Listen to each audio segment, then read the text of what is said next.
I woke up with the taste of dry, blistering sand in my mouth and the merciless sun of Death Valley baking my skin. My own parents had drugged my coffee and left me to die in the middle of the most hostile desert on earth, just so my golden child sister could steal my 8-year-old daughter. My mother actually laughed on the voicemail, telling me to just close my eyes and let it happen. She had no idea that throwing me into the wilderness was the biggest mistake of her life. So I made them regret every single breath they took after that moment. My name is Blair and I am 33 years old. Before I continue this story, let me know where you are watching from in the comments below. Hit like and subscribe if you have ever had to survive a family who underestimated your worth. The heat hit me like a physical blow the second I opened my eyes. It was a suffocating 120 degrees, and the cracked white earth beneath me offered absolutely zero mercy. My throat felt like it was coated in glass shards. My vision swam with dark spots as I forced myself to roll over onto my back. The intense glaring sunlight blinded me. I touched my forehead and my fingers came away sticky with dried blood. Panic tried to claw its way up my throat, but I forced it down. Panic meant death out here. I patted the hot ground around me, frantically searching for anything. My fingers brushed against a piece of hard plastic partially buried in the sand. It was my satellite phone. The screen was cracked, but it was miraculously still functioning. The battery indicator flashed red with a meager 2% remaining. I had seconds before it died completely. I pressed the power button and saw a single unread voicemail. It had been sent via satellite connection just a few hours ago. I hit play and pressed the shattered speaker to my ear. The crisp, elegant voice of my mother, Catherine, cut through the heavy desert silence. "We already told Lily you fell off the canyon trail and died." My mother laughed softly, a sound that made my blood run colder than ice despite the scorching heat. "Do not make us liars, Blair. Gwen needs a child, and we need that trust fund. Just close your eyes and let the desert take you. It is the first useful thing you have done for this family in years." The message ended. The screen flickered and went entirely black. I sat there on the burning earth, staring at the dead phone in my hand. They brought me out here under the guise of a family healing trip. My father, William, had insisted we all needed to reconnect after I had spent the last 2 years burying myself in my work to cope with the sudden loss of my husband. He booked this remote luxury desert excursion, claiming the isolation would be good for us. They insisted on leaving Lily back in Los Angeles with her nanny, saying this weekend was strictly for adults to resolve our differences. I drank the coffee my mother handed me during our morning hike. I remembered feeling dizzy. I remembered my sister Gwen watching me with a cold, satisfied smirk as my knees buckled. They thought I was just a corporate desk worker. They thought I was a soft, grieving widow who would simply lay down and perish under the harsh elements. But they forgot what I actually do for a living. I am a corporate crisis and cybersecurity consultant. My job involves managing extreme stress scenarios, and I spent years training alongside search and rescue teams to advise international corporations on high-risk extractions. I know how to survive. I did not waste energy on crying. Tears drain hydration, and out here moisture was more valuable than gold. I scanned the immediate area and spotted a small barrel cactus wedged between 2 rocks. Using a sharp stone, I smashed the top open and extracted the pulpy flesh inside, chewing it to extract whatever bitter moisture I could. It tasted like chalk and dirt, but it was enough to keep my throat from swelling shut completely. I gritted my teeth and gripped the hem of my lightweight linen shirt. With a sharp, violent yank, I tore a large strip of fabric from the bottom. I wrapped it tightly around my bleeding head, tying it off to protect my scalp from the lethal ultraviolet rays. I needed to move. I needed to find shade, and I needed to get back to my daughter before Gwen could permanently sink her claws into her. Gwen had always despised me. She was 30 years old, materialistic, and completely consumed by status. When she found out she was infertile, she did not mourn the loss of motherhood.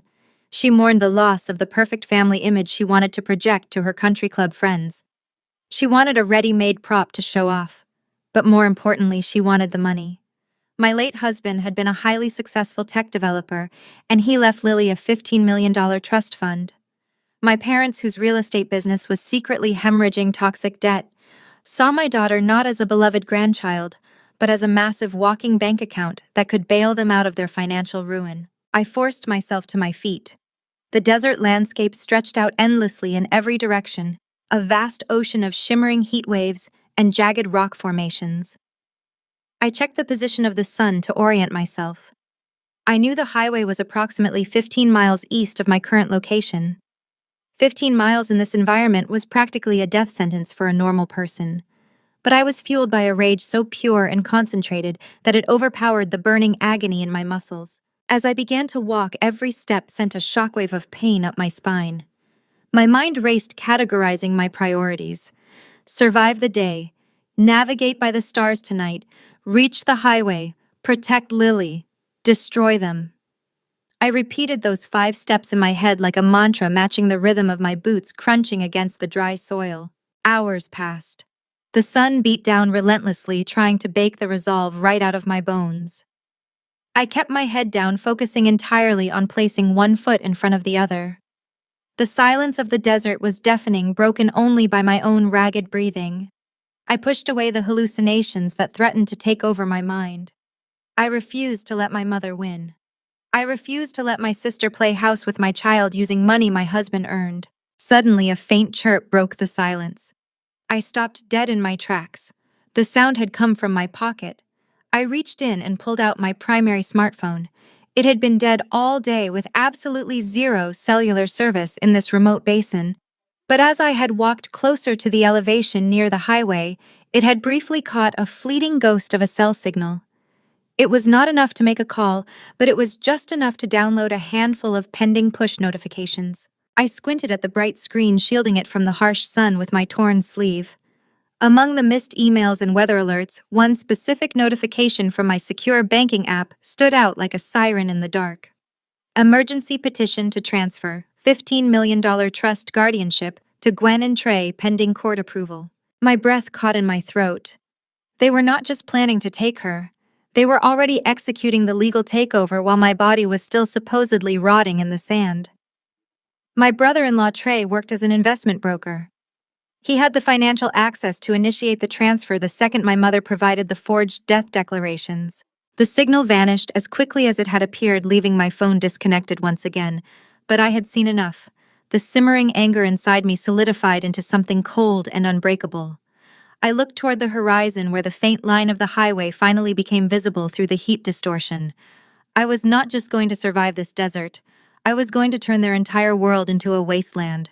The notification vanished as the screen died, leaving me with nothing but a black reflection of my blistering face. They were moving faster than I anticipated. The realization that Gwen and my mother were currently standing before a judge presenting forged documents while I burned alive sent a jolt of pure adrenaline straight to my core. I shoved the dead phone into my pocket and fixed my eyes on the jagged horizon. Highway 190 was out there. 15 miles of cracked salt flats and shifting sand dunes stood between me and my daughter. I started walking.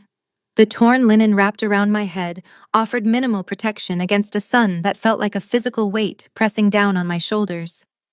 Within the first 2 miles, the moisture from the barrel cactus was completely gone. My tongue swelled dry and thick, sticking to the roof of my mouth. Every breath of the 120-degree air scorched my lungs, but I did not stop. My boots crunched a steady, merciless rhythm against the baked earth. By mile 5, the desert began to play tricks on my mind.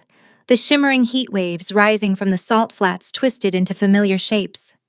I blinked hard, trying to clear the sweat stinging my eyes, but the mirages only grew sharper. Right there in the middle of the barren landscape, I saw my dining room table. It was Thanksgiving 2 years ago, just months after my husband passed away. The memory crashed over me with startling clarity. I was cutting the turkey, trying to keep things normal for Lily, when Gwen slammed her wine glass down so hard the crystal shattered across the table.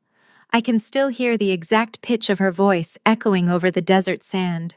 "It is not fair," Gwen had screamed, her face contorted with a vicious, ugly envy. She pointed a bleeding finger directly at me. "You get the genius tech husband. You get the perfect, healthy kid. You get the $15 million trust fund. And what do I get? A broken reproductive system and a pile of medical bills. You do not even deserve that money, Blair. You just got lucky." I remembered reaching for Lily, trying to shield her from the outburst.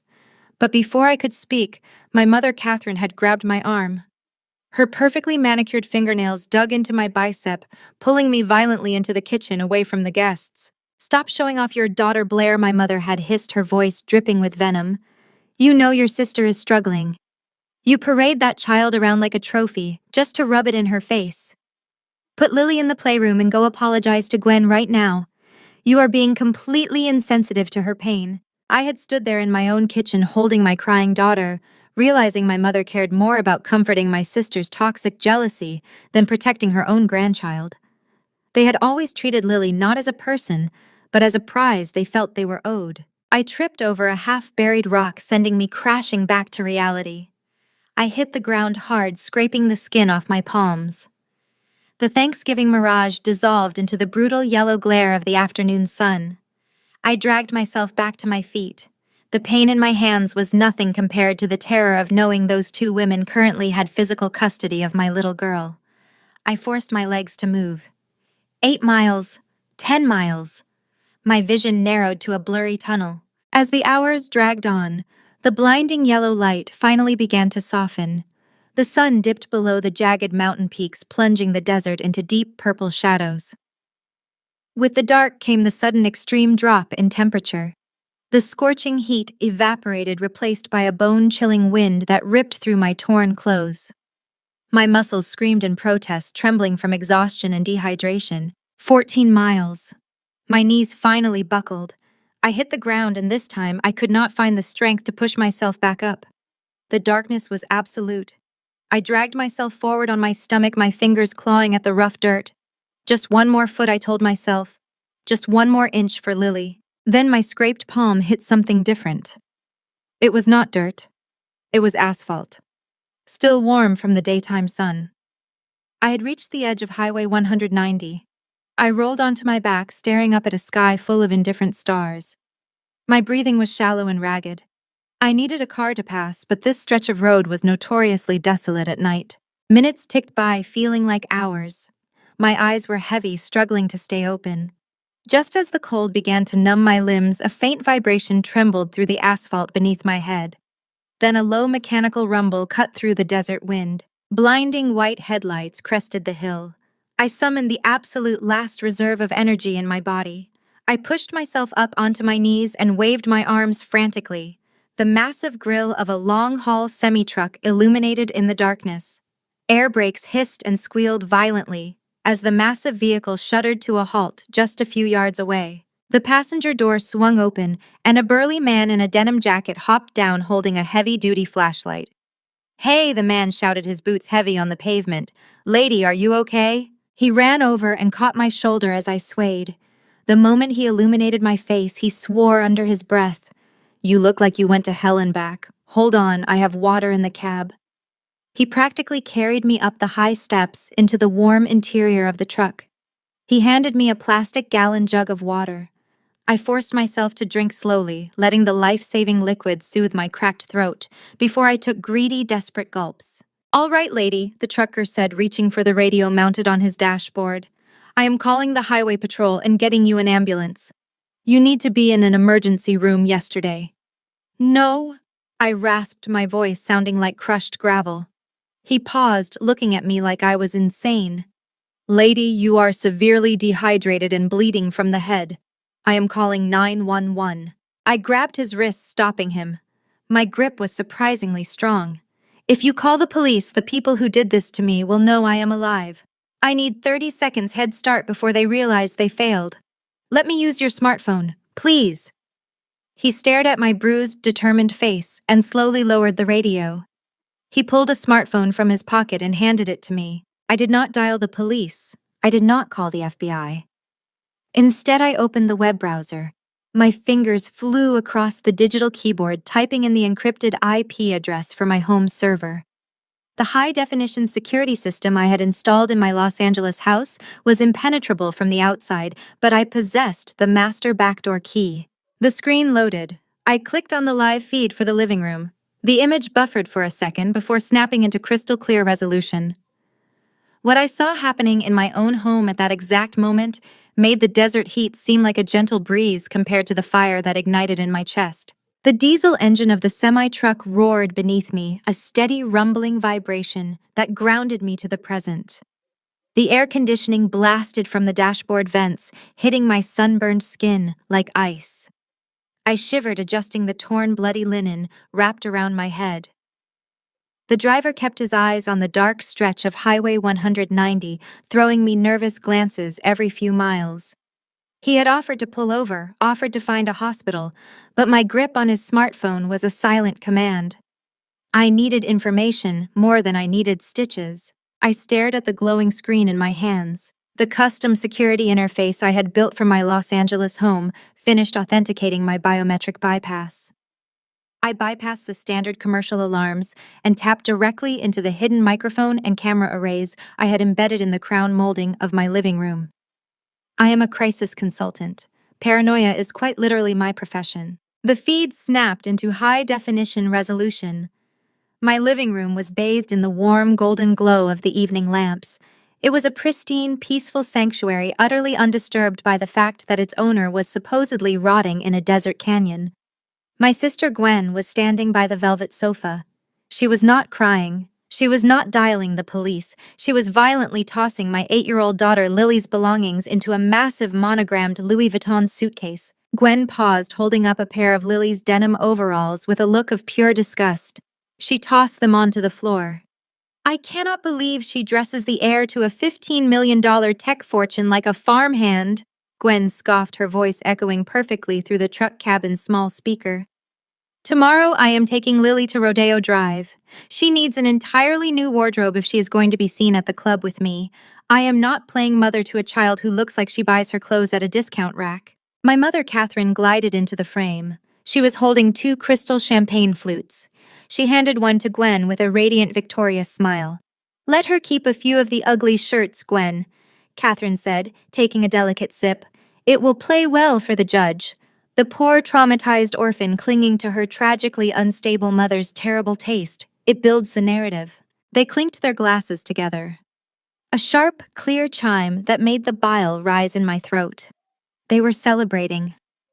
My husband had died 2 years ago, leaving our daughter with a massive trust fund, and my family was throwing a party over my manufactured corpse just to get their hands on his money. My father, William, marched into the camera's view. He looked disheveled. His tie loosened, a heavy glass of bourbon clutched in his fist. He paced aggressively across my imported rug. There was no grief in his posture, only the manic energy of a cornered animal that had just found an escape route. Did Trey get the emergency petition filed? William demanded, pointing his glass at Catherine. The shadow lenders are calling me every 4 hours. They are threatening to seize the commercial properties by Monday. If this trust fund transfer does not go through by tomorrow morning, I am facing federal bankruptcy and likely an indictment. Catherine rolled her eyes, annoyed by his panic. Trey is handling the digital filing right now. Calm down, William. It is done. The problem is solved. She hoarded that tech money, William snarled, slamming his drink down on my marble coffee table. Her husband leaves $15 million, and she would not throw her own father a lifeline. She watched my real estate business drown. I asked her for a simple $2 million bridge loan, and she lectured me about toxic debt. Well, look who is lecturing now. That money was always meant to stay in the family. Now it is ours. Gwen folded a cashmere sweater and smiled bitterly. You always said she was selfish, Dad. She always thought she was better than us, just because she moved to the city and married some Silicon Valley golden boy. We are just reallocating resources to the people who actually deserve them. I deserve a child and you deserve your company back. I sat in the passenger seat of the freezing truck cabin, my cracked lips pressed into a tight line. They were not just stealing my daughter.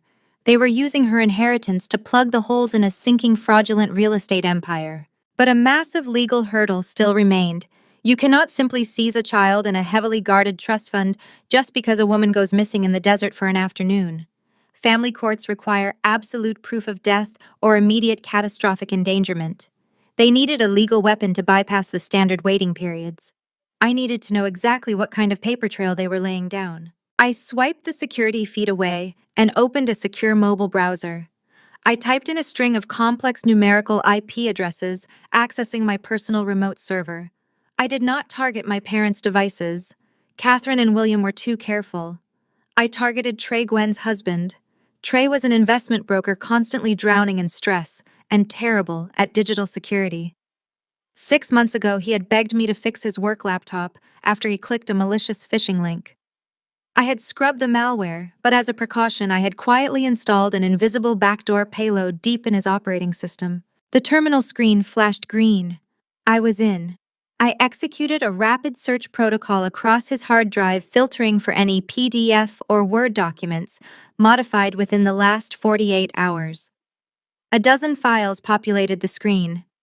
One file name saved directly to his desktop just 2 hours ago caught my immediate attention. It was labeled simply Blair_medical_affidavit_final. I downloaded the file and tapped it open. It was a highly detailed, official-looking psychiatric evaluation. It bore the letterhead and forged signature of a prominent Los Angeles private psychiatrist. I zoomed in on the text, my eyes scanning the clinical terminology. The report detailed a fictitious history of severe treatment-resistant suicidal ideation.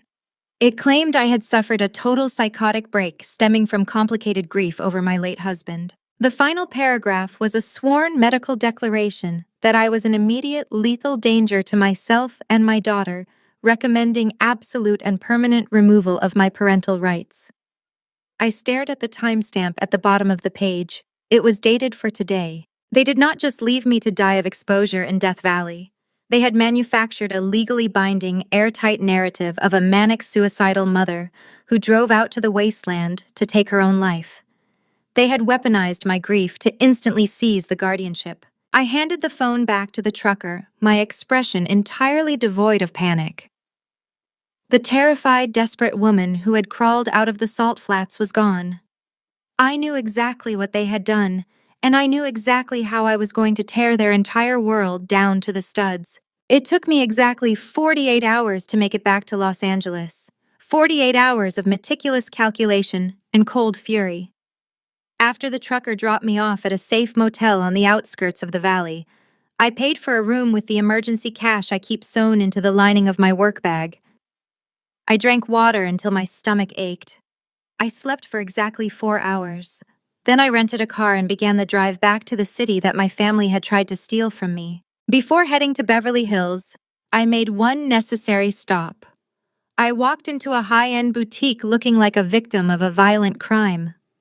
The sales associate stared in horror at my blistered skin and the dirty bandage wrapped around my head. I ignored their stares. I purchased the sharpest, most authoritative black suit they had on the racks and changed in the fitting room. I washed the sand from my face in their sink. I brushed my hair back, securing it tightly. When I looked in the mirror, I did not see a grieving widow. I saw a crisis consultant stepping onto a battlefield. I was ready. The sprawling estate my parents owned in Beverly Hills was glowing with warm amber light when I finally walked up the manicured driveway. The street was lined with luxury cars. Valets in crisp white shirts were rushing back and forth. I could hear the faint, elegant sound of a string quartet drifting through the open floor-to-ceiling windows. The air smelled of expensive catering and night-blooming jasmine. They were not mourning a tragic loss. They were hosting a gala. It was a victory party dressed up as a memorial service, celebrating their successful acquisition of my daughter and her $15 million trust fund. I bypassed the valets and walked directly to the heavy oak double doors at the front entrance. I did not knock. I placed my hands flat against the polished wood and shoved them open with enough force that they slammed against the interior walls. The grand foyer was packed with people I had known my entire life. Aunts, uncles, my father's wealthy business associates, and my mother's superficial country club friends. They were holding crystal glasses filled with expensive champagne. The music instantly ground to a halt. The low hum of polite conversation died in the back of their throats. The silence that fell over the room was absolute and suffocating. I stepped fully into the light of the massive crystal chandelier. The visual contrast must have been jarring. I was a walking nightmare standing in the middle of their perfect society event. The skin on my face was bright red and peeling fiercely from the unforgiving desert sun. a fresh white bandage wrapped around my forehead, concealing the jagged gash from my fall. My lips were cracked and bruised, but my tailored black suit was immaculate. I stood perfectly straight, radiating a lethal calm. I looked like a soldier returning from a war they thought they had already won. Across the marble foyer, my mother Catherine stood frozen mid-sentence. Her eyes went wide with pure, unfiltered terror.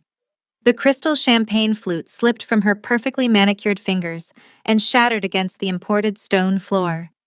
The sharp crack echoed loudly through the dead silent house. My eyes scanned the crowd, ignoring the gasps and whispers of the guests. I was looking for only one thing. I found her sitting on a velvet sofa in the adjoining living room. Lily. My beautiful 8-year-old daughter was wearing a stiff black dress she clearly hated. She looked exhausted, pale, and completely terrified. When her eyes met mine, her face crumpled into a mask of pure desperate relief.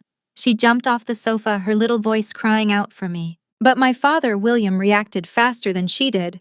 He stepped sharply into her path, physically blocking Lily from reaching me. He shoved her roughly behind his back, his face turning a dangerous shade of crimson. He did not ask if I was okay. He did not rush forward to hold the daughter who had supposedly died in the wilderness. His first instinct, his only instinct, was to guard his $15 million asset. Then my sister Gwen pushed her way through the crowd. Her face was contorted with an ugly, familiar rage. I noticed immediately that she was wearing a diamond necklace I recognized from my own jewelry box. She had already raided my home while I was fighting for my life. "You ruin everything!" Gwen shrieked, her voice cracking with shrill hysteria. "This was supposed to be my night. We had it all figured out. You are supposed to be gone. You always do this, Blair. Every time I get something good, you have to show up and ruin it for me." I looked at her with a chilling composure that made her take a sudden step backward. "I am sorry to interrupt your hostile takeover, Gwen," I said, my voice raspy but carrying clearly across the silent room. "But you forgot one crucial detail when you tried to erase me. You forgot who you were dealing with." Catherine recovered from her initial shock. Her survival instincts kicked in, and she instantly went on the offensive. She plastered on a mask of theatrical maternal panic, turning to her wealthy guests with wide, frantic eyes. "Oh, my poor, sick daughter," Catherine cried out, her voice dripping with fake pity. "Look at her, she is completely unhinged. She took those pills and wandered off into the desert, and now she is hallucinating. We tried to get her psychiatric help for her severe depression, but she refused. She is a danger to herself and that poor child." William seized the narrative, immediately recognizing the play. He motioned sharply to the 2 armed private security guards stationed by the front entrance. "Grab her!" William ordered, his voice booming with forced authority.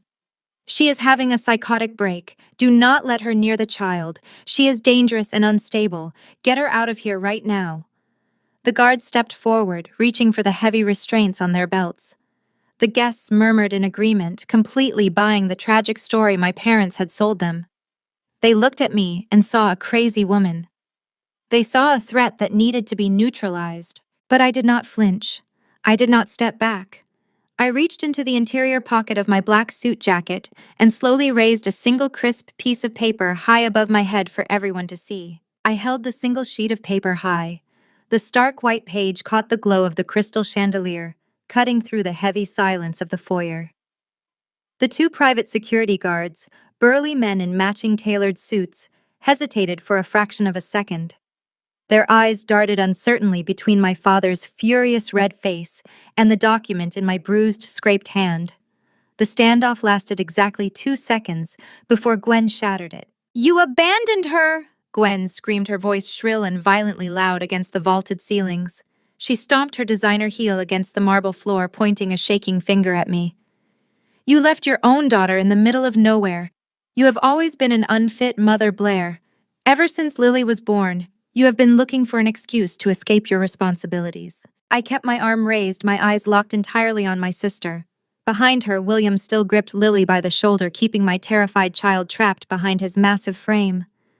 Lily was crying silently, her eyes fixed on my sunburned face. "Do not look at me like that," Gwen sneered, stepping closer.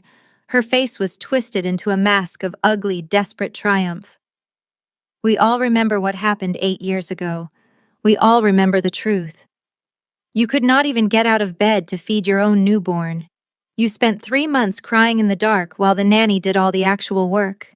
You were broken then, and you are broken now. You took those pills to finish the job because you are too weak to be a mother. I am the one stepping up to save this child. I am the one who deserves to raise her. She paraded my postpartum depression, a terrifying and isolating medical condition I had fought and conquered 8 years ago, as a weapon to justify kidnapping my daughter. She twisted my darkest vulnerability into a convenient excuse to raid my dead husband's bank accounts. Catherine saw the crowd of wealthy guests murmuring uncomfortably and immediately seized her cue. She stepped forward, pressing her hands to her chest in a flawless display of maternal agony. "Oh, my poor, sick daughter," Catherine cried out, forcing a genuine-looking tremor into her voice. She looked around at her country club friends, playing the tragic matriarch to absolute perfection. "Please forgive this outburst, everyone. It breaks my heart to see her like this." She took those pills and wandered off into the desert in a manic state. The heat and the drugs have completely fried her mind. She is hallucinating. Catherine took a slow, cautious step toward me, holding her hands out as if trying to coax a rabid animal into a cage. "Blair. Darling, you need to put that paper down and come with the nice men. We have a secure bed waiting for you at the private psychiatric clinic. We just want to get you the help you so desperately need. We love you, Blair. Let us take care of Lily while you heal." Her performance was sickeningly good. I could see the guests nodding in sympathy, their faces softening with pity for my poor, burdened parents. They looked at my blistered skin, my torn forehead, and my fierce, rigid posture, and they saw exactly what Catherine wanted them to see. A crazy woman. A threat that needed to be quietly and efficiently neutralized. "I do not need a clinic, Catherine," I stated, my voice echoing cold and sharp against the marble walls. "And I certainly did not swallow a handful of pills voluntarily." William lost his patience. He had creditors breathing down his neck and $15 million sitting just out of reach. He abandoned the concerned father routine entirely. "I said grab her!" William barked at the guards, his voice booming with pure, desperate rage. "Stop standing around and do your jobs. She is having a psychotic break. She is dangerous and unstable. Get her out of my house right now." The lead security guard, a man who looked like he had spent a decade in private military contracting, stepped directly into my personal space. He reached out with a massive hand, aiming to grab my upper arm and force me toward the door. I did not back away. I did not flinch. I intercepted his movement, stepping into his reach and slapping the single sheet of paper directly against his broad chest. The sudden, aggressive contact made him blink. He instinctively grabbed the paper before it fell to the floor. "Read it," I commanded. My voice was low, but it carried a lethal, unyielding authority that made the guard freeze in his tracks. "Read the heading, read the timestamp." The guard frowned, his brow furrowing as his eyes scanned the document. I watched the exact moment his tough, professional demeanor cracked. The color drained slightly from his tanned face. His eyes darted from the paper to my bruised face and then back to my father. "It is an urgent care toxicology report," I announced, projecting my voice so every single guest in that massive foyer heard me perfectly. "Stamped exactly 3 hours ago at an emergency clinic in Barstow. It shows a massive, near-lethal dose of rohypnol and ketamine in my bloodstream. A chemical cocktail specifically designed to cause memory loss, paralysis, and respiratory failure." The room went dead silent. The string quartet had long since stopped playing. The only sound was the sharp intake of breath from a dozen wealthy socialites who suddenly realized they were not attending a memorial service. They were attending a crime scene. I locked eyes with the lead guard, who was now staring at the paper as if it were a live grenade. "I was drugged," I said, my gaze cutting through the guard and landing squarely on my mother's frozen, horrified face. "I was drugged, driven into the depths of Death Valley, and left to die of exposure while my family forged a psychiatric evaluation to steal my daughter and her trust fund. So think very carefully about your next move, gentlemen. If you touch me, if you lay a single finger on my suit, you are legally binding yourselves as accessories to attempted murder." The wail of police sirens cut through the tense silence of the foyer before the security guards even had a chance to fully process the toxicology report in my hand. Red and blue lights strobed violently through the massive floor-to-ceiling windows of my mother's Beverly Hills estate. William had not just been standing there in shock. He had silently signaled his security team to dial 911 the absolute second I shoved those heavy oak doors open. Two Los Angeles police officers pushed their way through the front entrance. Their hands rested instinctively on their utility belts as their eyes scanned the bizarre scene. They saw a room full of wealthy socialites in designer evening wear. They saw my mother Catherine weeping elegantly into a silk handkerchief. They saw William standing tall and protective over my terrified 8-year-old daughter. And then they saw me. I was standing in the center of the marble floor, with blistering red skin, a crude white bandage wrapped around my bleeding forehead, and a severe black suit I had purchased at a roadside boutique an hour ago. To a trained eye, I looked like a survivor. But to two patrol officers walking into a billionaire's mansion, I looked like a deranged intruder. William immediately deployed his country club baritone. He possessed the exact kind of deep, authoritative voice that commanded instant respect from authority figures. "Officers, thank God you are here," William said, stepping forward to intercept them. He kept his body positioned deliberately between me and Lily. "You need to remove this woman immediately. She is my daughter Blair, but she is currently suffering a massive psychotic break. We have temporary emergency custody of her child, and she just broke into our home to terrorize us." Officer Miller, the older of the two, stepped forward and raised a hand. "Ma'am, I need you to step back and keep your hands where I can see them." I did not raise my voice. I did not wave my arms. I knew exactly how this game was played. I held out the single piece of paper toward the officer. "I am the legal guardian of that child," I stated, my voice perfectly level. "These people drugged me with Rohypnol and ketamine. They drove me to the salt flats in Death Valley and left me to die of exposure so they could seize my daughter's $15 million trust fund. I have the urgent care toxicology report right here proving the exact chemical compounds in my blood." Officer Miller frowned and reached for the paper. But before his fingers could even brush the edge of the document, Catherine unleashed an Oscar-worthy performance. She let out a devastating, breathless sob and collapsed against William's chest. "Oh, my poor sick baby," Catherine wailed, her voice cracking with manufactured maternal agony. "Officers, please, you have to understand. Blair has never recovered from her husband's death. She has hoarded his money for years and completely neglected her own mental health. She took those terrible drugs herself. She bought them on the street to stage this entire dramatic kidnapping scenario just to punish us. She wants to frame us because we finally intervened to save our grandbaby." William nodded solemnly and pulled a thick manila folder from the inside pocket of his tailored jacket. He handed it directly to Officer Miller, smoothly blocking my toxicology report. "Here are the emergency family court orders signed by Judge Aris just this morning," William said, his tone shifting to quiet professional grief.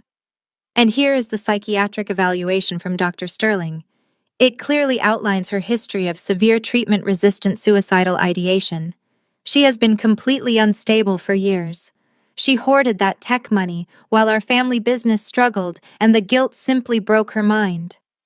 We are just trying to protect our granddaughter from a woman who clearly wants to end her own life." The officers looked at the paperwork. They saw the official court seals. They saw the forged signature of a prominent Beverly Hills psychiatrist. Then they looked back at me. They saw my cracked lips.